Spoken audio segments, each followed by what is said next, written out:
Good afternoon. How are you guys? Gabs here. Welcome. What's in the Glass Digital Beer stream.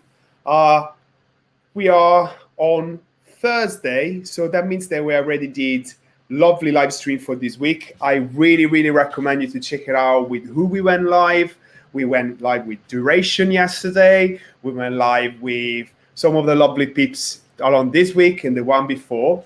This is our third week of stream, and has been a beautiful journey so far. If you never met me before, I can just making sure that you find out that I'm a beer guy based in London. I'm talking about beer, I'm writing about beer, I'm tasting a lot of beers, and I'm trying to make sure that our industry have a right voice and a right representation out there, which is key.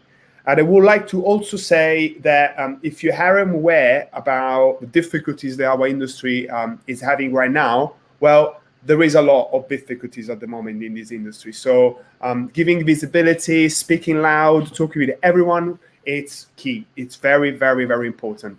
I started this journey in May 2020, and it went really well. We did 48 live streams, so probably this is the number 60 or 61. Different platforms. Before we did Instagram, now is on YouTube and Facebook. So we love what we're doing in here. We really think is really making a difference, and you can always be able to watch it after, show it to your friends. Please make sure industry is heard out there. And you can see a nice t-shirt in here. It's from our project that I'm trying to produce at the moment. It's called Turning the Tide. It's a show related to pubs in London, which are really big danger.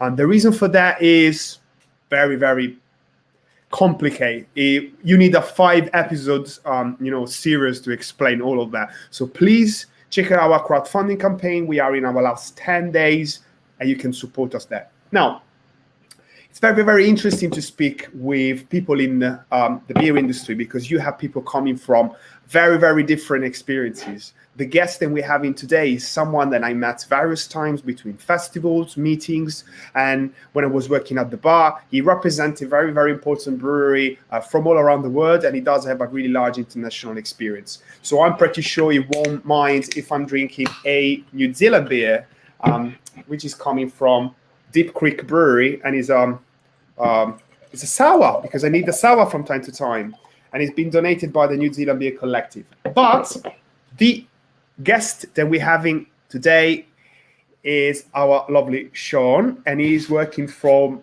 and he had to tell me if I'm saying it right, Gweilo Beer UK department. So just give me 1 second so you guys can find stream. Sean, hello, mate. Oh, good evening, Gabriel. It's beautiful to see you, and lovely beer that you're drinking from a beautiful crew, the NZ Collective, headed up by the marvellous Todd, and he brings in some mighty fine beers. So cheers to that. I, of course, have in hand a Gweilo Pale from our newly launched core range. But yes, you did say it correctly. Gweilo Brewing. Started in 2015 in Hong Kong, and now the largest craft brewery being launched actually very shortly in Hong Kong. And it's very present across the whole of Hong Kong in bars, street food markets, through to the top hotels, and also we have a line beer with Cathay Pacific Airline. And we are a contract brewer in market. So here in the UK, we started about 3 months ago, and we have our strategic partner, no necessity for the word strategic, actually, our partner, Vocation, who are very competent, obviously, and we're just grateful to have them as a partner to help us explore the UK, but also, of course, we work with them reciprocally in different markets. I love to see you with a project like this, because as I said, I met you in various festivals and various occasions, and it was brilliant to see, the passion that you have when you're representing a brewery, when you go around and talking about them, and when I saw straight away the name, and when I saw the can design, and when I saw, the project behind Hong Kong beer, what is going on?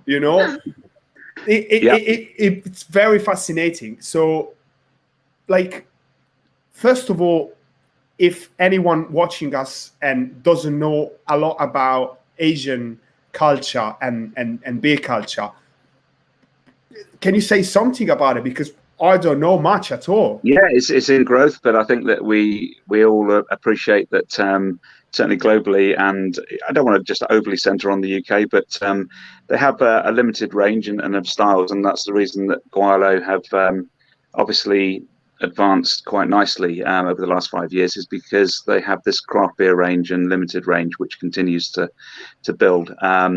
So in general throughout Asia, I would say the beer styles have been limited, and also the population reach of said extended range is very few and far between. So you're going to get some key importers, obviously from any of the countries we could talk about, whether it be Japan, Korea, Thailand, China, the list goes on. But and I guess it's not unsimilar to the journey that the UK went on, probably from the first specialist beer importers over 30 plus years ago. So it's it is happening across Asia, but we would like to think that we're at the forefront of that opportunity, and with the contract brewing model in market, it means that we can find a way to work with breweries that do have a name and are also advancing that cause. So Heart of Darkness in Vietnam, and various others that we've partnered up with. So we're in most of the Asian territories now, and then we work with the key importers. And when you speak about, when you think about Asian beers, and automatically, at least for me, it works like this. I'm thinking about ingredients like rice straight away, probably because there are some notable examples out there or big brands that use it. And I'm thinking as well, closer to what would you do in probably, Southern Europe, beer, then you can also consume with food, not necessarily at the pub, because maybe I don't see pub culture and Asian beer culture going together. But my question for you is, does Hong Kong having pubs out there? Well, it's very, very different, but it's more what I would call bar environments, but also it's very much at street level. So those street establishments are called a variety of names, but and somewhat unjustly at times dive bars, but they're actually fantastic, vibrant bars across the whole of Hong Kong, and from the central area to the whole of the region. And you can find, of course, incredible breadth of flavor and fun and noise and accompaniments to the drinking experience, if I can put it that way. So for us to be part of that and embedded and now appreciated by the Hong Kong population is something that we're very proud of. And frankly, obviously I'm the commercial director, just explained for the UK operation, but the two founders, Ian, Joe, and Ian's wife, really deserve the credit, because they essentially, I'll tell quickly the story. Ian is a IP lawyer, and he had a dream at home, genuine story. I'm telling in his absence, of creating a beer brand called Gweilo. Went into the office the next day, told one of his colleagues, said, I've had this dream. His colleague was somewhat circumspect. It was a Yorkshireman, and said, I'll bet you $100 you don't do it. And of course, that was a red rag to a bull as far as Ian was concerned. So the next day, being an IP lawyer, registered it, and the journey began. Wow. But importantly, I think that he saw that.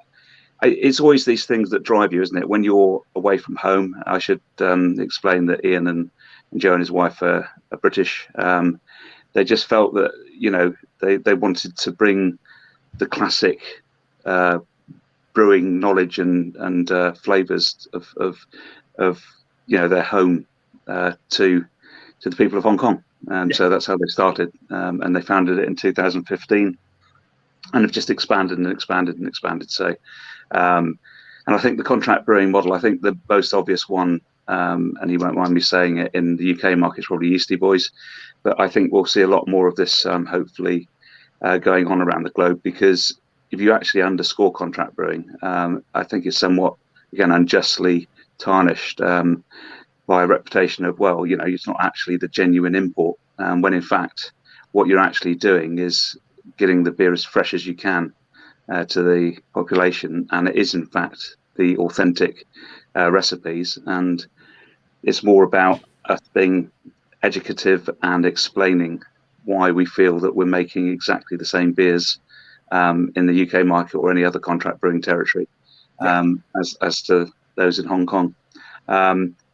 So, in explaining that further, we're very lucky to have a chap called Charlie Johnson, who's our master brewer, and he runs the Ronin fermentation project in California, and amongst other freelance projects that he does, and he obviously has oversight on all of the recipes. So, and where we don't think a recipe is going to be right to be released, then we'll hold it back.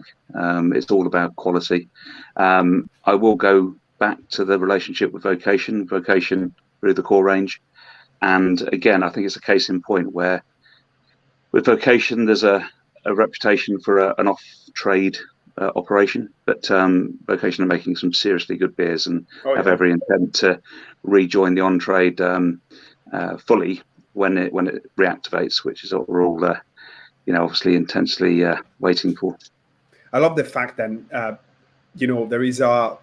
there are British people that appreciate the British style beers, and they are in Hong Kong, and they creating in a way these styles that we could drink over here and from the breweries, and then you're doing a lager which is made there, you're doing a pale ale, we're doing a session IPA, then is the son of this good mix between the two cultures. And I love the fact that you actually using the word tropical as well to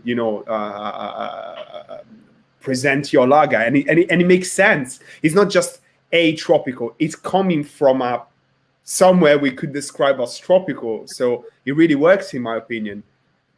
And thank you for saying that. And that's incredibly important that's up front. And again, people, I would encourage to obviously connect with us on any of our social media feeds, ask direct questions in terms of more detail on the brew process or influences that we're bringing, and not just the actual style and the fruits and everything else that's in the brew, but also importantly how that's going to be brought to market over the next 18 months to 2 years in terms of explaining everything you mentioned about Pan-Asian food culture. We hope to be innovative in bringing over the contributions of some serious chefs that will be advising us on recipes, cards, the current marketplace, the way it's moving. It's all about the consumer in the sense that they deserve to have a surround of information and opportunity to drink the beers with not only the best food matches, but in an environment which reflects where the beer came from. So we have our game series on our current limited batches, which reflects the Sudoku I'm talking about, which is our golden stout, and we have puzzles and all sorts of innovation to bring fun to the experiential side of our beers. And it's also really, really important I think we all realize these days, the art and design elements. So again, a key member of our team is a chap called Gustav Szabo, who's at Sabotage, a fellow to follow, and he's an artist of note now in Hong Kong, a prolific artist, and he is helping us with our artwork thread and can designs. And it's just, I'm in all of the fantastic, incredibly creative. I mean, I see it's okay for me doing what I do, but my job is, yes, of course, it's delivering the message and embracing and looking after the beers and the brand and all of our partners going forward. But these people are truly creative, and I'm in slight awe of them, if I'm honest. Not being an artist myself. And in a way, if you think about as well, when you have a design and when you're looking the can from a shelf or on the pump clip, you really wanted to have something which it goes on, it almost giving you, how can I say, like a preview of what you're going to have. So I do really feel, even if I haven't been yet, what Hong Kong is stand about. It's just like tell me if I'm wrong, because as I said, I haven't had the chance yet to be there. Vibrant kind of culture, a place in between different cultures and different words, and you know, you do have these very strong Asian character, but in the same time there is a sense of you know, more European and in a way more British, that it works for maybe like even in you know, like in social situations. As you said, there are bars and that they're really like bustling and going around, and I'm thinking, tell me more about the city itself, because Well, I know you were born not far from Hong Kong as well, right? No, you're right. And I should have mentioned that earlier. So my dad was in the Air Force, and I was born in Hong Kong, an area called Stanley, which is coastal. And I've returned a few times, not recently, and it continues to change, as we know. And but you're right in what you say. I mean, it is just hugely vibrant, noisy, fast-paced, energy flowing all the time, seemingly, amongst the peoples, and yeah, highly creative, I suppose, for want of a better word of underscore. And so what that does is just reflected in, I mean, you know, those of us have been lucky to go to other street markets around the world. And by the way, I enjoy everything about the UK as well. So I'm not here, you know, clearly that's the joys of global travel. But it's, if anybody can think of those fast and furious street markets that are just full of noise and the flavours of the community, it's a beautiful, and of course it's got very varied regions as well, you know, that outside of the central district, and so I would encourage anybody to go there. And you know, clearly once everything hopefully evens out later this year, we'll get some opportunity. But it's our job to inform via our social media channels, because obviously I can't go into over amounts of detail on a podcast like this. But I would encourage, again, to follow our feeds. We are trying to organically grow our feeds so that the content is really spot on in terms of a reflection of information about Hong Kong, what goes on there, what is going on there, and what we're bringing from what's going on there here. 100%. If that makes sense. So, and may I ask you, Sean, like, what is the Hong Kong culture presence in the UK, and especially in London? As you probably said, they're not really distant as a kind of city. Like, is there a Hong Kong styles like food scene over here, or there are other like drink producers? Certainly around the country, and again, we feel that we're lucky enough to have that Pan-Asian opportunity, obviously. So as things reactivate, and of course I'm not negating the fact that, you know, the environment we're in, we can do so many things with innovation now to bring the party virtually to people. But once we do activate to real time, if I could put it, real experiences back out there, there's loads of influences around the country, and Chinatowns obviously, and communities, and we're being helped by the Hong Kong Tourist Board and other all sorts of other bodies of trade and enterprise that will, you'll see us engage with the community city to city, if I can put it that way. So I would say most of the major cities around the UK have a thriving community, and they're obviously not just from, you know, their Asian communities, and we just want to be absolutely in the middle of that mix, and contributing, you know, where we can. And again, it will go back to what you'll see coming from us in terms of the specific food styles and the Cantonese influence, and you know, we want to be challenged, and we want to be receptive to ideas of, you know, clearly not a one-way traffic from us, but you know, we do have a lot planned, and clearly that's on a sort of release calendar, if I can put it that way. You know, but equally, I'd add to that just sticking with the beer for a minute, you know, we're really, really excited about a collaborative series that we're going to be doing over the next 18 months to 2 years with the British breweries and European breweries and Scandinavian breweries, hopefully in the mix, and it's all good. I saw some names popping up like Mikella, Magic Rock, which is pretty interesting, and I probably tell me if I'm wrong, there was a presence of the brewery as well in a festival in Huddersfield, where Magic Rock is based, right? Seshfest, that was, yeah. Hard to say that, actually. Yeah, even I can't after say the it. No. And also, as you know, Gabriel, it's so great to be talking to you. As you know, I lived in and near Lucca in Tuscany. Otto Anifa. I'll drop in a bit of Italian there, but I need to spend some more time with you to re-engage my my Italian. But it's The word is relationships. a very, very small place. It really is, and I just adore this industry for that. I just think it's not spoken about enough, and I think that if lockdowns hopefully taught us anything, it's that we should be reaching out even more, swapping notes even more, promoting and supporting each other even more. The list goes on. Always humble about what we don't know about a particular, or somebody's got a new approach, and you just want to be. I guess the two things is quality and consistency, isn't it? Mm-hmm. From the perspective of your peer group and the consumers.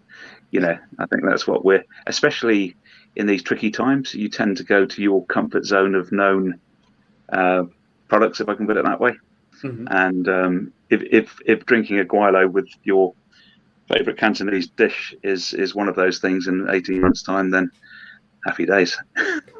But there is more and more and more interest to wherever it really comes from far. And sometimes beer from Italy is far. But think about something that it comes with a home spirit, even in a place like London. I definitely see the interest around there. And let me put it this way. Most of the places that are linked with some, let's say, foreign kind of food culture, most of the time doesn't really have a decent beer cart or anyway beer offer, which is as good as the food that they may serve in the place. And it's horrible. I don't like that, I want to be... Well, you've helped me hugely there. You've just qualified everything that I probably was trying to take a long time to say. So thank you. That's exactly it. And that's always the case, isn't it? And so you're getting this gorgeous food with just such depth of flavour and variety, and that's our ambition, that we should have a range that can match that and appropriate, like you say. And we're not going to be all things to all people, definitely, but equally, and we also want to energize, and again, it's all in flow with the reactivation of the on-trade, but we'd like to think that we'd have limited batches in market alongside our core range at all times. So that people are getting the rotating appreciation of what we do, but also seasonal, I think it's all about engagement, isn't it? All about engagement, and that's why I'm grateful for being on this platform. But any time that we can share notes and swap notes as to what people want to see, we can all talk to each other, but ultimately it's sometimes hard to find that answer. Is it the growth of the Deliveroos and those sort of apps, or is it a little bit more? I'd hope to think bespoke than that. People are looking to enjoy their favourite experience, aren't they? If they can't have it in their favourite restaurant, then they need to bring it home with their family and friends, outdoor area, have a party around it, all that kind of stuff. So we live in a world which you could virtually be able to find representation of every single culture out there, and making sure you can buy this kind of ready to go kit, open it in your kitchen, and you're ready to go, and you have a full experience. So I'm totally think every single brewery that does have big dreams out there should be entitled to find their own way in this market, in other markets. I'm just scared about how much the time we are living have impacted these businesses, because I found someone recently telling me that it was hard for them to communicate on this type of methods, let's say social media rather than Skype or Zoom. I'm sure that if you work with a company which is not necessarily based entirely in one place, Sean, you do have to do a lot of calls and maybe Zoom meetings, right? Absolutely. It's you know this yourself, and I'm just keen to find the best way to support all operators, whomever they are, whether they're a corner bottle shop through to a small pubco that's resetting itself through, and every other channel you and I can think of. And that's the most difficult thing to do, because 100%. People are actually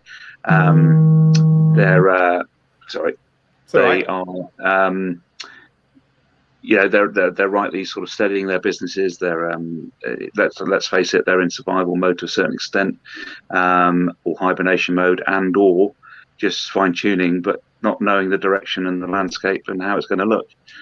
So I think that's going to take months, and I do think that, I really want to get across here that in my early working life I ran restaurants, pubs and music venues, and I know that shop floor, I really do, and that's a hard call for the industry right now, and only the public will kind of, to a certain extent, dictate how confident they are to go back to those environments, whether it be festivals, events, or clearly the traditional pub. I'm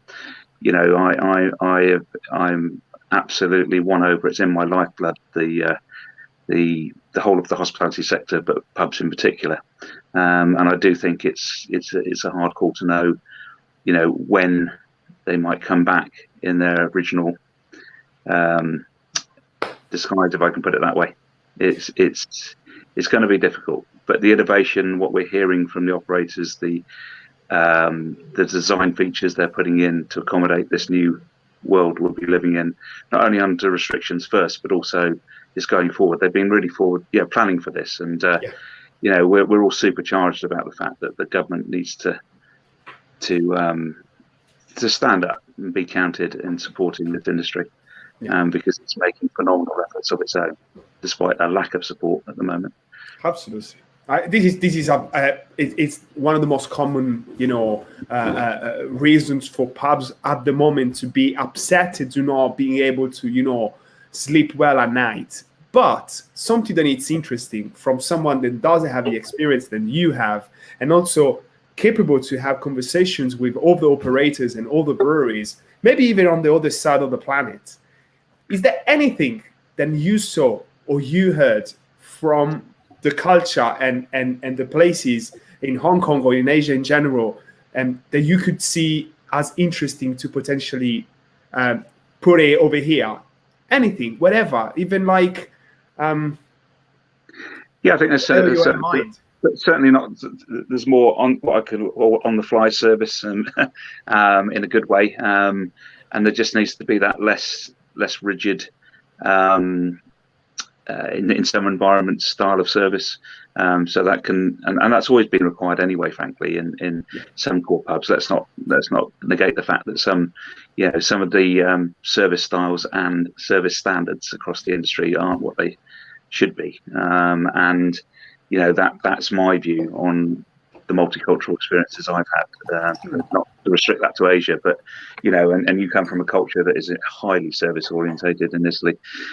So across the Mediterranean, I think it's fair to say that's the case. I think there's more of a, you've got to win the spirit of these people, the souls of these people. It was always something that was taught to me in my early days of running a pub. That person is chosen to come in to your pub on that day to have that pie and a pint, and or whatever else you've got to offer. You've got to embrace them, make sure it's the best possible experience, and just add value all the time, and not control that experience. I think that's the worst thing that operators can do, and I think it's a hard call for the multiples, but I just think that we have seen multiples, not to name them, but there are multiples I know of that do genuinely give autonomy to their general managers and their ops managers, and that's what needs to happen more. It's like, that particular place suits a really strong GM that knows that locality, knows his locals, and should be given the flexibility to step outside the concept or even if we I mean, there's so many we could think of, but it could be something as easy as, I'm trying to think of a good example, but say an all bar one.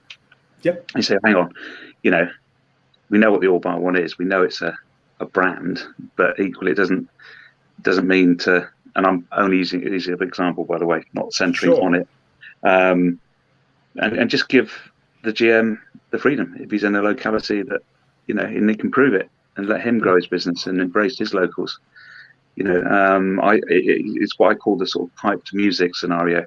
There's only so much that people, we might love a brand, we might love a particular style of bar, but you're going to get bored of it in the end. Yeah. You don't want to hear the same soundtrack.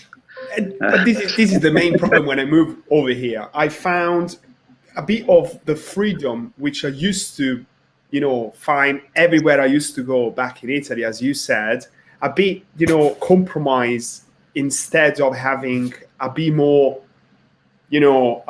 schematic type of experience, which again, I'm not against, because most of the time, if you give too much freedom to a single operator or a single manager or a single, professional in his role, you may end up to have the opposite, too much anarchy, no sense of a recurrent experience anymore. So this is why I think cultures which are a bit more like exuberant and having a bit more like all of these colorful tracks could work very well if inspired by the organization that you can find in places like London or probably in the UK, and it's perfect marriage. Very much so. An easy example for in general to reflect on that statement is that if any of these throughout lockdown, any of these premises have got, and not all lucky enough to have one, but do have an opportunity for outside trading, then that investment should be to make that area outside trading all year, and make it complete, make it comfortable, make it a true extension of the internal environment, and that's an easy win, surely, and you can have a lot of creative fun out there, and so reflective of, again, Gweilo and Hong Kong, those sort of areas are they're so energetic, and people are buzzing around, and that's now I know we're coming out of and coming into restrictions, but equally I still say that a mindset needs to be adopted by the industry, and let's not forget all of our the supply chains. Let's think about the nighttime economy. Let's think about the events industry. I have many friends in the event industry that are struggling at the moment. The performing arts, none of these have been supported by government action so far, and it can't all be left to the operator. That we've got to be facilitated by government to give us the working budgets and cash flow to reset and recharge and go. Sean, we risk to be living in a city, even if you are based in South London, I'm based in North London, but we anyway still in London. We may end up to being in a place which is not going to be as fun as it used to be 12 months ago. Less people, less places, less pubs, less beer, less happiness. So anything that could help the public, the mass, to understand, then it's good to know there is a good bar at the corner, and you need to support the pub on the corner, and you need to support that place over there, because if you may gonna need it one day, it's better the place is there. Otherwise, I do have options, which is probably go to supermarket to drink at home, go to the supermarket to drink in a park, or find a place which maybe isn't that great as it used to be, the other one that is now closed. Yeah, again, you're right. I think we'd all, we'd be silly not to recognise that the high street's largely gone in its original, way, and had become too homogenous in its nature anyway. Always the same, the same brands, and very boring, frankly. And And so that's definitively going to happen. It's just going to happen. The local communities are going to hopefully support the local community, and that will give all the indie operators a fantastic chance to almost reset communities that probably disappeared 30 and 35 years ago.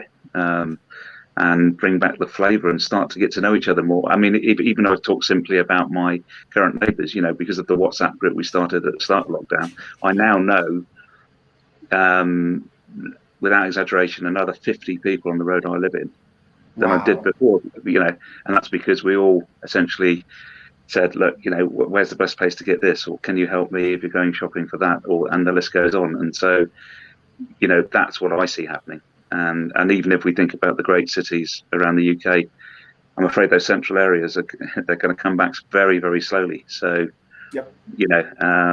it's just it's outside of anything else. It's a confidence thing, and of course, the realistic commercial traffic is not now going to be in those offices to visit those bars and restaurants. So, it's all going to be local and regional. Yeah. Wow. I mean, I love this journey. We went to Hong Kong so far, then we come back to London, then we now speaking about so many different places. It's always like this with you. It's always like this. There is nothing to say. I'm very grateful. I'm grateful for but I think it's interesting with our personalities. I've not overanalyzed it, but I think because my dad was in the services, as mentioned, we traveled a few countries, obviously with his postings, and then from then on, frankly, I just kept traveling. I learned from each job I did in each country that I lived in, and all you hope to do, but the actual fundamentals don't change. Yes, the industry I love, and I'm still in, and in a great place in it, but I still think the core of my character and the thing I truly believe in is the people side of the business. And people sort of talk about it, but that's why I go back to that point about service. Yeah. You've got to genuinely chat to people. You've got to genuinely inform them what you're about. You've got to answer their questions quickly and readily, and with enthusiasm, and then some. And if you go the extra mile and you get a hint of that they're asking for something else, or ask the question for them, is there anything more we can do to support you? What does your business need? And I'm not just talking from Gweilo's perspective, obviously a bespoke support to each stockist, but that's the general way we should be with each other as people, and like I said, the micro example of that is my neighbours. I'm back to living in a neighbourhood. That's what lockdown has done. I love this. Well, let me put it this way, Sean. I haven't asked you. Is it possible to order the beers to everyone that's watching us, is going to watch us? Is it possible to order online in a website, right? Yeah, so the quick pictures on our web shop at www.gweilobeer.co.uk, and we've got current limited batch being sold on our partners' web shops as well, Vocations. We are absolutely open channel. The reason I don't say where is your nearest stockist is because not only because of the COVID environment, but I think if you're going to do that live stockist pitch on this sort of format, it's got to be actual. You can't sort of risk saying to somebody, you've got that bottle shop open and it's got our beer. It's just not like that. We're gaining stockists all the time. So what we'd really welcome is direct messaging to obviously our Instagram, Twitter and Facebook accounts, and we will come straight back to you. And more importantly, we would, as soon as we know our event schedule in more detail, clearly going to inform the trade and public as much as possible. I think the first, and also the actual trade calendar, I should mention. We're colleagues in that, and again, I applaud. We've got Brew London potentially coming up. Obviously, it might be slightly, backdated from the May opportunity, depending on what February next Monday brings in terms of announcement. But let's get stuck in. Come on, let's support these local festivals. If they're virtual festivals, go to them. Buy the mix box, get stuck in. In fact, you'll never have a better opportunity in a room like this to actually learn from a head brewer and maybe the head of the organisation, literally tasting their beers with you in a virtual in a virtual bar. I mean, how good is that? Absolutely. So I digressed a bit, but yeah, just inbound communication to us, and we'll come back to the nearest stockist. We're gaining stockists all the time, and it's our intent to be in England, Wales, Scotland, and Ireland. I can tell you. Well, again, I'm really curious to try all the specials as well. I had a go with the core range, and it's brilliant. I love it, and so slowly we will. I'm sure, especially that fig stout. It sounds very interesting. So I don't know if I'm gonna be able to put the hands on it, but that's my plan. And you will soon, and as soon as you do, in your inimitable style, if you can fire out your message to the public, Gabby, that would be fantastic. I will. Let me put it this way. I promise I wouldn't go too far. The 40 minutes, that's our limit. Has been a pleasure to talk with you, Sean. Finally, after a long time, it's always great, and you have always stories, and the project, it looks fantastic. So I wish you the best of luck, and I wish us to meet soon. Very much so. I thank you for your time as always, and those that know me know that I'm out there directly contactable at Beer Agent Sean as well. So if there's anything at all, anytime, then I've certainly reached out to a lot of people in this period. I'm very humble about people and they know who they are, and I thank them for it, because none of us have got all the answers. So let's just get ahead as an industry again, and you're one of the good guys, matey. I'll do my best. Thank you, man. Thanks a lot.